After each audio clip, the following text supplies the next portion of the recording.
Hi friends, आप लोग का CS नवी चैनल्स में स्वागत है। हम लोग थ्योरी ऑफ कंप्यूटेशंस के वीडियो लेक्चर सीरीज में हम लोग बात कर रहे हैं context free language means closures property of context free language या closures property of deterministics context free language. इस प्रॉपर्टी पे हम लोग गेट में आए हुए कुछ ईयर्स के प्रॉब्लम को हम लोग सॉल्व कर रहे हैं।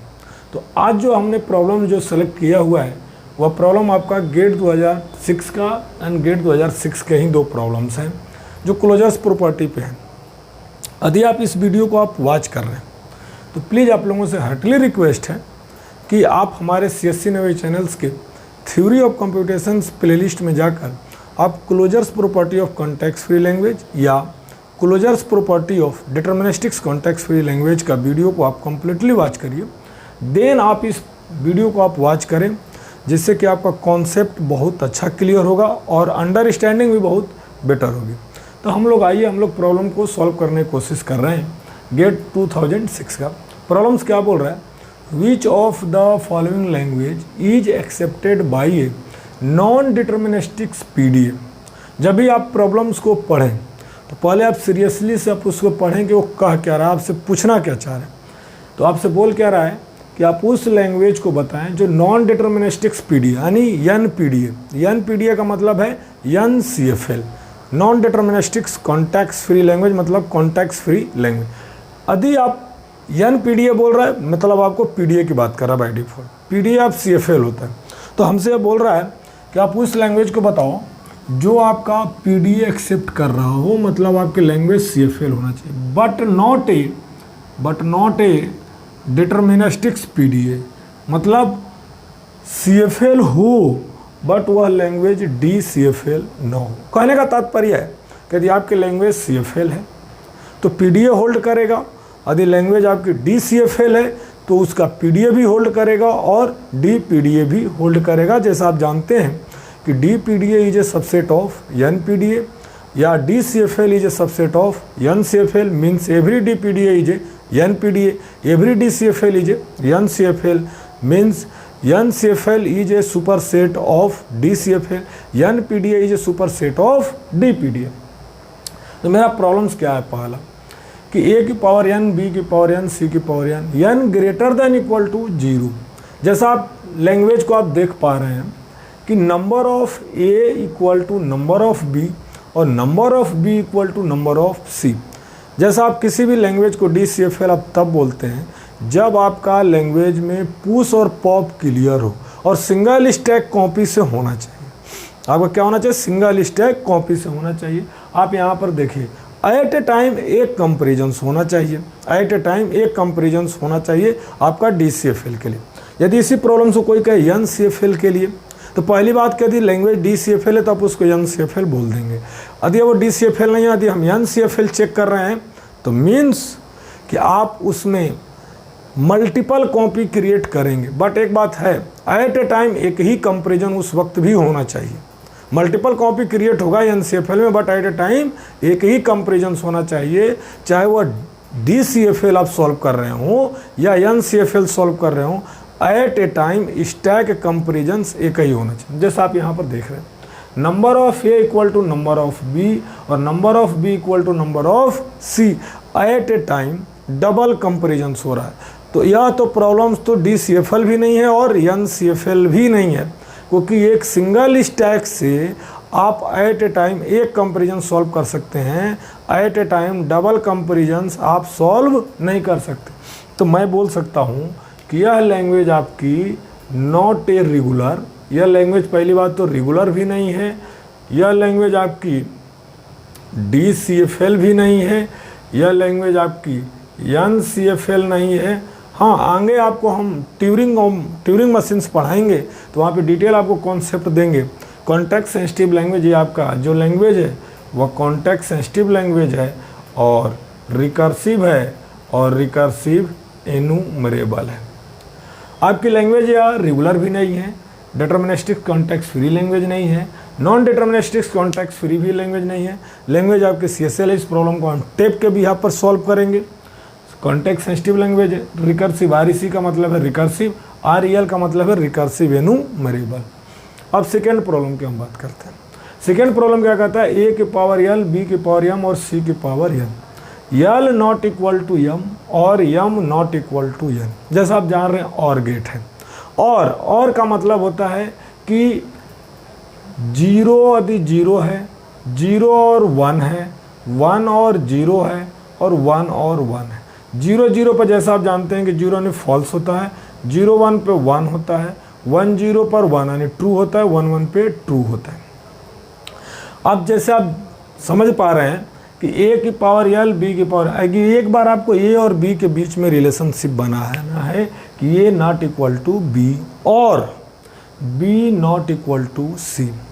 आपका डबल कंपेरिजन्स हो रहा है, लेकिन आप डबल कंपेरिजन्स आप एक स्टैक से नहीं कर सकते। A not equal to B, B not equal to C। जो हमारा B है, B को हमको A के बराबर भी चेक करना है कि वो A के बराबर नहीं है। यदि आपने A को स्टैक्स में पुश किया, ठीक है, आपने B को स्टैक से A को पॉप करा दिया, यदि या तो स्टैक्स में A ज़्यादा हो, B आपका ख़त्म हो चुका हो, मतलब रीड हो चुका हो, कंप्लीट हो चुका हो, या आपका A स्टैक्स का टॉप से रिमूव हो चुका हो और स्टैक के टॉप पे Z नॉट हो, और आप B यदि रीड कर रहे हो, तो A और B में तो आप कर सकते हैं। लेकिन B not equal to C है, इसको आप कैसे करेंगे एक स्टैक्स पे?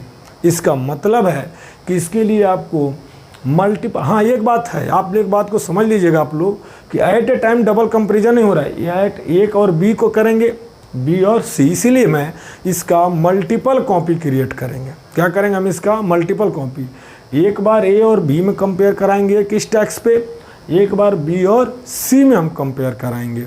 देखिए यहाँ पर क्या था कि A equal to B, B equal to C at a time हो रहा था, तीनों एक साथ। यहाँ पर एक को B के साथ करेंगे नॉट इक्वल टू, चाहे यदि ये दोनों कंडीशंस फॉल्स देन फॉल्स हो जाएगा, यदि यह फॉल्स हो ये ट्रू हो तो ट्रू हो जाएगा, ये ट्रू हो ये फॉल्स हो तो ट्रू हो जाएगा, ये ट्रू हो तो ट्रू हो जाएगा। तो यदि मल्टीपल कॉपी हम क्रिएट करेंगे, और जब मल्टीपल कॉपी हम इसका क्रिएट कर रहे हैं, इसका मतलब कि हम यह लैंग्वेज हमारी NCFL है, DCFL नहीं है। तो मैं बोल सकता हूँ कि यह लैंग्वेज हमारी नॉट रेगुलर है, यह लैंग्वेज हमारी नॉट रेगुलर, नॉट DCFL। हाँ आपका क्या है?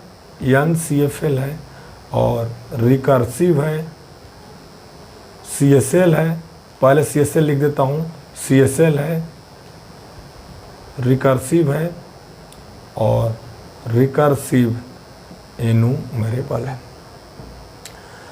आपका रेगुलर नहीं है, DCFL नहीं है। DCFL इसलिए नहीं है कि आप डबल कंपेरिजन है, लेकिन सिंगल स्टैक कॉपी से नहीं। हाँ डबल कंपेरिजन एक साथ नहीं हो रहा है, आप एक बार A not equal to B करेंगे और एक स्टैक्स में आप B not equal to C कर लेंगे। A की पावर N, B की power N greater than equal to 0।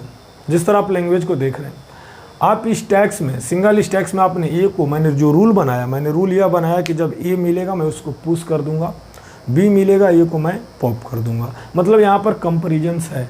यदि यहाँ पर कंपेरिजन्स है तो मैं यह लाइन बोल सकता हूँ कि इस लैंग्वेज में पहली बात तो यह लैंग्वेज आपकी रेगुलर नहीं है, और यह लैंग्वेज आपका क्या है? DCFL है, क्योंकि पुश और पॉप क्लियर है, सिंगल स्टैक्स कॉपी से हो रहा है, तो DCFL। आपकी लैंग्वेज क्या हो जाएगी? NCFL हो जाएगी, CSL हो जाएगी, और आपकी रिकर्सिव हो जाएगी, और आपका रिकर्सिव एनुमरेबल हो जाएगा। A की पावर M, B की power N, M, N greater than equal to 0। आप जैसा देख रहे हैं A और B में कोई रिलेशनशिप नहीं है, केवल और केवल ऑर्डरिंग है, यानी पहले A आएगा देन B आएगा। तो आप जैसा जानते हैं कि फाइनाइट ऑटोमेटा मेमोरी का प्रॉब्लम सॉल्व नहीं कर सकता। कंपेरिजन्स हो गया, लेस देन हो गया, ग्रेटर देन, मतलब जहाँ पर भी उसको याद रखने वाली बात हो तो उस प्रॉब्लम को सॉल्व नहीं कर सकता। यानी मीन्स आपका प्योर ऑर्डरिंग है, यानी इसको करना क्या है? पहले A आए देन उसके बाद B आए। इसका मतलब यदि मैं इसका रेगुलर एक्सप्रेशन लिखूँ तो मैं लिख सकता हूँ A star and B star. तो मैं बोल सकता हूँ सॉरी, यह लैंग्वेज आपके पास रेगुलर है। जब रेगुलर है तो आप कह सकते हैं कि यह सभी क्लास की लैंग्वेज हो सकती है। DCFL है, NCFL है, CSL है, यह लैंग्वेज आपकी क्या है? CSL है और रिकर्सिव है और रिकर्सिव एनुमरेबल है। हमने आपको 4 लैंग्वेज दिया था, चारों लैंग्वेज को मैंने क्लासिफाइड कर दिया। प्रॉब्लम्स को क्या करें, which of the following language is accepted by a non deterministics PDA, यानी NPDA का मतलब है पुश डाउन ऑटोमेटा। और पुश डाउन ऑटोमेटा जिस लैंग्वेज को एक्सेप्ट करता है उस लैंग्वेज को बोला जाता है कॉन्टेक्स्ट फ्री लैंग्वेज, और कॉन्टेक्स्ट फ्री लैंग्वेज को बोला जाता है non deterministics context free language. अब देखिए, और फिर क्या बोला है कि वह उसी लैंग्वेज को डी, मतलब आपकी लैंग्वेज जिसमें DCFL और NCFL हो, इसका उत्तर नहीं होगा। जैसे मान लीजिए, देखिए आपका DCFL है, NCFL है, आपका यह उत्तर नहीं होगा। ए के पावर n यहाँ पर DCFL है, NCFL है, ये आपका उत्तर नहीं होगा। आपका क्या कर रहे हैं यहाँ पर D नॉट DCFL मतलब DPDA के लिए, और NCFL ये आपका उत्तर होगा। अब पहली बात, पहला जो सवाल है ए की पावर n, बी के पावर n और सी की power n greater than equal to 0, पहली बात ये लैंग्वेज आपकी NCFL भी नहीं है, DCFL भी नहीं है, तो आपका उत्तर में तो ये आने का कोई सवाल ही नहीं उठता है कि उत्तर में आएगा। आइए हम लोग नेक्स्ट प्रॉब्लम्स की बात करते हैं। और नेक्स्ट प्रॉब्लम मेरे पास क्या है, लेट L1 इक्वल टू 0 के पावर n प्लस m और 1 के पावर n और 0 के power m, n comma m greater than equal to 0। L2 equal to 0 के पावर n प्लस m और 1 के पावर n प्लस m, 0 के power m, n comma m greater than equal to 0। और L3 equal to 0 के power n plus 1, 1 के power n plus m, 0 के power n plus 1, n comma m greater than equal to 0। Which of this language are not a context free language. यदि आपसे context free word बोला है तो इसका मतलब है जब तक आपको DCFL ना बोला जाए आपको डिटर्मिनिस्टिक्स कॉन्टेक्स्ट फ्री लैंग्वेज सोचना ही नहीं है। आपको क्या है, कॉन्टेक्स्ट फ्री लैंग्वेज की बात कर रहे हैं। तो पहले मैं प्रॉब्लम को सॉल्व करूंगा DCFL के बिहाफ पर। जैसे देखिए पहला सवाल क्या है, L1, आप इस प्रॉब्लम को थोड़ा सा रीअरेंज करेंगे तो आपका जो भी इसमें डिफ़िकल्टी है वह डिफ़िकल्टी हल्के में आ जाएगी। 0 की पावर n प्लस m और 1 के पावर n और 0 के पावर m। इस प्रॉब्लम को n comma m greater than equal to 0, इस प्रॉब्लम को मैंने थोड़ा सा हल्का करने की कोशिश किया। यहाँ पर देखिए क्या है, 1 की पावर n, तो 0 की पावर n था तो मैंने 0 की पावर m, 1 की पावर n और 1 की पावर n और 0 की पावर m। देखिए आप यहाँ पर देखिए 0 की पावर n प्लस 0 की पावर, यहाँ पर n था, यहाँ पर n है, तो मैं इसके यहाँ से n रख लूँगा तो 0 की पावर n। आप जैसा देख पा रहे हैं इसको मैं इसमें कंपेयर कर दूंगा और इस 0 को और इस 0 से मैं कंपेयर कर दूंगा। तो अब जैसे मैंने क्या रूल बनाया कि जब शुरुआत का स्टार्टिंग में जितना भी 0 मिलेगा उस सारे 0 को मैं स्टैक्स में पुश कर दूंगा, और जब 1 मिलेगा तो 1 से हम 0 को पॉप करा देंगे। जब आप 0 पढ़ेंगे तो रिमेनिंग 0 को आप पॉप करा देंगे। डबल कंपेरिजन हो रहा है, एट ए टाइम नहीं हो रहा है, 1 बाई 1 हो रहा है। तो इसका मतलब है कि मैं आपसे ये बोलना चाह रहा हूँ कि यह लैंग्वेज, पहली बात तो कंपेरिजन्स है, तो कंपेरिजन्स होने के बाद यह लैंग्वेज आपका क्या है कि नॉट, पहली बात तो आपका रेगुलर नहीं है। जब रेगुलर नहीं है और आपका यह लैंग्वेज आपकी DCFL है, जब यह DCFL है तो यह लैंग्वेज आपकी NCFL हो जाएगी। NCFL के बाद आपका CSL हो जाएगा, आपका रिकर्सिव हो जाएगा और रिकर्सिव एनुमरेबल हो जाएगा, आपका रिकर्सिव एनुमरेबल हो जाएगा। अब सेकेंड लैंग्वेज आपके पास क्या है, सेकेंड लैंग्वेज मेरे पास है 0 के पावर n प्लस m, 0 के पावर n प्लस m और 1 की पावर n प्लस m और 0 की पावर m और m comma n greater than equal to 0। इस प्रॉब्लम को सॉल्व करने का सबसे आसान तरीका और है कि आप एक काम कर लीजिए कि n प्लस m को एक नया वेरिएबल मान लीजिए। n प्लस m को क्या मान लीजिए आप, एक नया वेरिएबल, मैंने p मान लिया। सपोज दैट मैंने इसको p मान लिया, p, और ये हो जाएगा p आपका। मान लेता हूँ कि मैंने इसको p वर्ड माना हुआ है, p वेरिएबल। तो 0 की पावर p, 1 की पावर p और 0 की पावर m। अब देखिए 0 और 1 में कंपेयर, 0 इक्वल टू 1 है, मतलब 0 मिलेगा हम पुश कर देंगे, 1 मिलेगा, पॉप कर देंगे 0 से तो 0 = 1 हो जाएगा। इस 0 को मैं स्किप करा दूंगा। इसका मतलब कितना बेहतरीन सवाल है कि आपका इसमें पुश और पॉप क्लियर है, सिंगल स्टेक कॉपी से प्रॉब्लम सॉल्व हो रहा है। तो मैं बोल सकता हूँ कि यह प्रॉब्लम जो है, पहली बात तो कंपेरिजन है, तो मैं बोल सकता हूँ कि रेगुलर तो नहीं होगा DCFL, क्योंकि पुश पॉप क्लियर है, सिंगल स्टेक कॉपी से हो रहा है, NCFL है और CSL है, रिकर्सिव है और रिकर्सिव एनुमेरेबल है। सेम जिस तरह आपने सेकेंड वाले प्रॉब्लम में L2 में आपने कॉन्सेप्ट अप्लाई किया, यदि L3 में यदि आपने वही कॉन्सेप्ट अप्लाई कर दिया 0n+m, तो मैंने इसको क्या किया कि मैंने P वर्ड ले लिया, इसको भी मैंने P कर दिया और इसको भी मैंने P कर दिया। मीन्स 0 की पावर P, 1 की पावर P, 0 की पावर P, यानी 0 = 1 और 1 = 0। बहुत बेहतरीन सब आपका इजी वे में हो गया। 0 की पावर P, 1 की पावर P और 0 की पावर P, मतलब 0 = 1 और 1 = 0 एट ए टाइम आपका डबल कंपेरिजन हो रहा है। At a time double comparison आपका मल्टीपल कॉपी क्रिएट नहीं कर सकते, क्योंकि मल्टीपल कॉपी भी क्रिएट होती है NCFL के लिए, तो एट ए टाइम एक ही कंपेरिजन होना चाहिए उस वक्त भी। तो 0 की पावर P, 1 की पावर P और 0 की पावर P, मतलब नंबर ऑफ 0 = नंबर ऑफ 1 और नंबर ऑफ 1 = नंबर ऑफ 0। तो मैं बोल सकता हूँ कि यह लैंग्वेज आपका DCFL भी नहीं है, यह लैंग्वेज आपका NCFL नहीं है, यह लैंग्वेज आपका CSL है। मैं नेक्स्ट में बात करूँगा नेक्स्ट थ्योरी पर। तो यह आपका रेगुलर भी नहीं है, यह लैंग्वेज आपके रेगुलर भी नहीं है, not a DCFL, not a NCFL। हाँ, आपकी क्या है यह लैंग्वेज? आपकी लैंग्वेज CSL है, रिकर्सिव है और रिकर्सिव एनुमेरेबल है, रिकर्सिव एनुमेरेबल है। इस प्रॉब्लम्स में मैंने तीनों लैंग्वेज का मैंने क्राइटेरिया डिसाइड कर दिया कि किस क्लास की फैमिली की लैंग्वेज है। प्रॉब्लम क्या कर रहा है? Which of the language are not context free.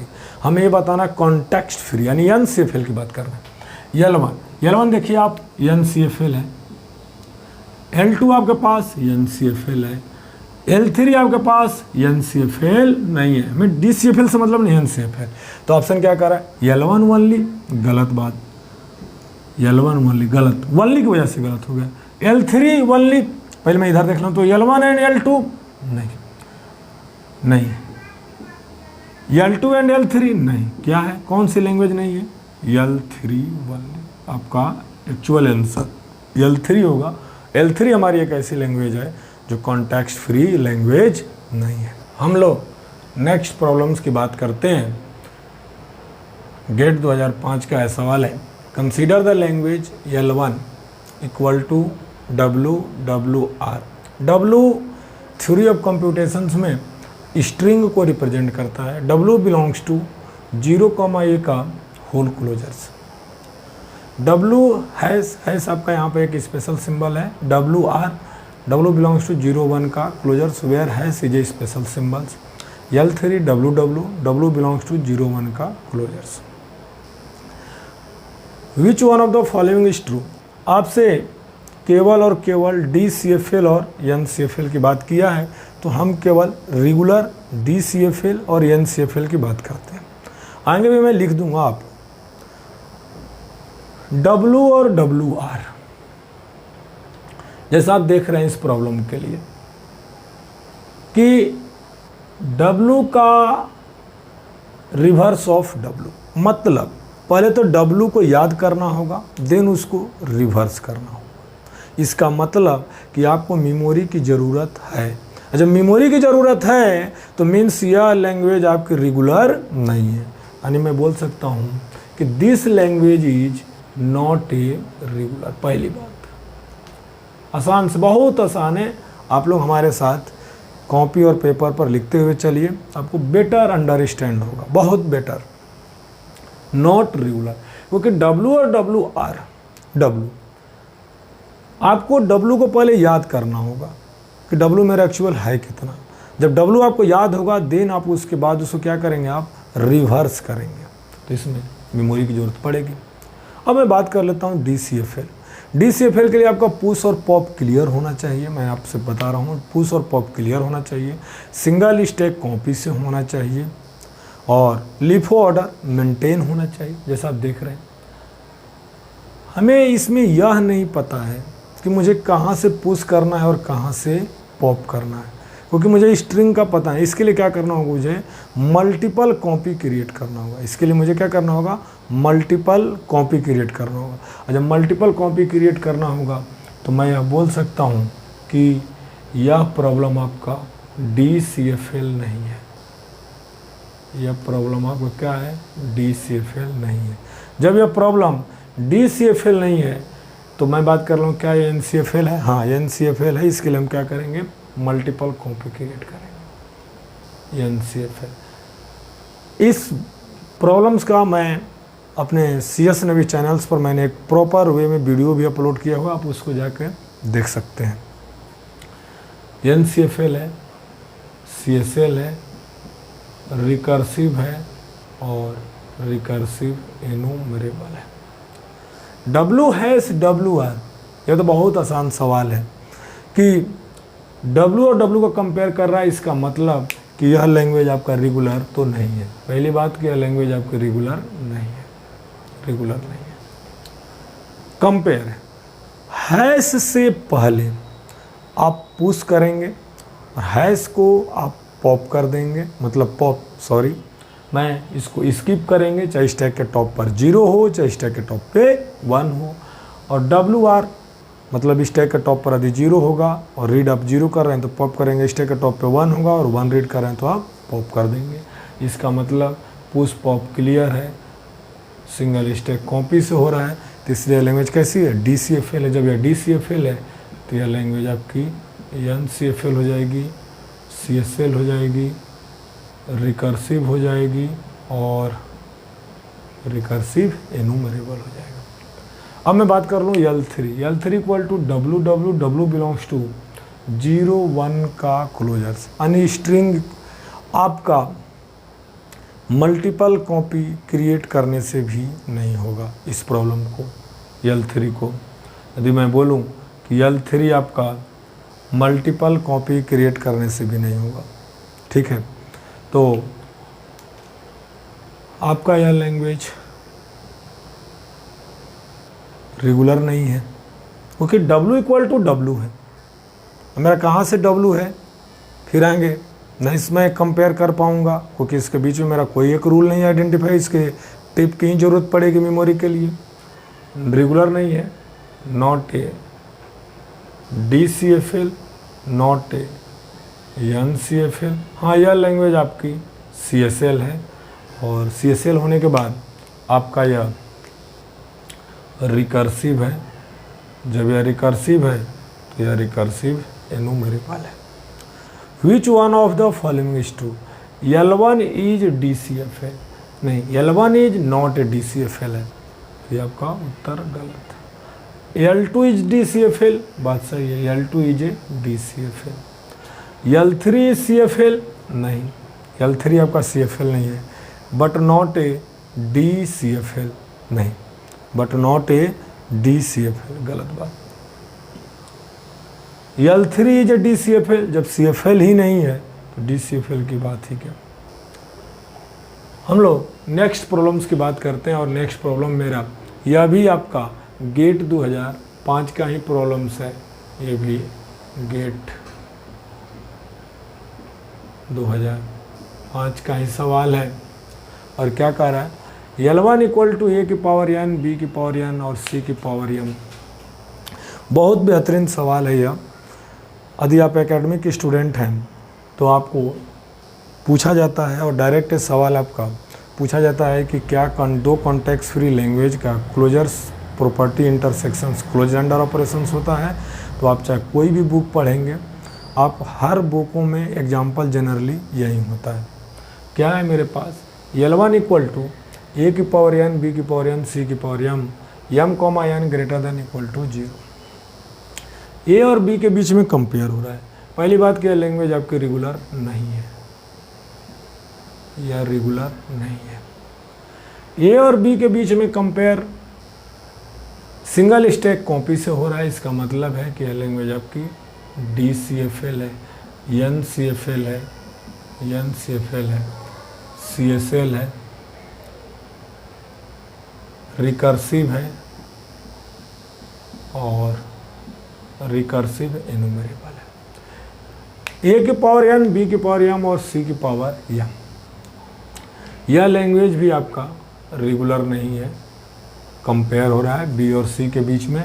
A को मैं स्किप कर जाऊंगा, B और C के बीच में कंपेयर करा दूंगा। सिंगल स्टैक कॉपी से हो रहा है, पुश पॉप आपका क्लियर है, तो मैं बोल सकता हूँ कि यह DCFL है, NCFL है, CSL है, रिकर्सिव है और रिकर्सिव एनुमरेबल है।